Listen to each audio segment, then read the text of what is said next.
Everything look all right? Okay. I don't have an answer for that. I really don't. I'll tell you, you're wrong. It's not either one of them. Are you serious? Well, okay. Oh, no. I'm surprised. Oh, no. All right. So are you just doing kind of like a about Willi Schmidt episode? It's a character development series. I've been married to Sherry for over 25 years, and marriage doesn't last that long unless you really get along with somebody. And I credit her for a lot of who I am. There's no doubt about it.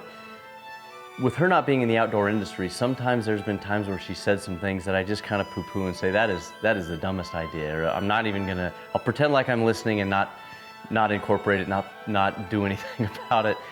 But she's been saying for years that I kind of need to let my hair down and let people see who Willi Schmidt really is and get to know me behind the scenes and not just my hunting persona.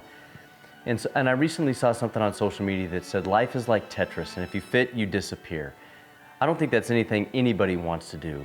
So we're using that as an opportunity to mix things up for season 8, show you a little bit more about who I am behind the scenes, my family dynamic, and get to know Willi Schmidt and what makes him tick a little bit more. So we're mixing it up. I can't tell you how excited I am, and I hope you enjoy this change of pure hunting.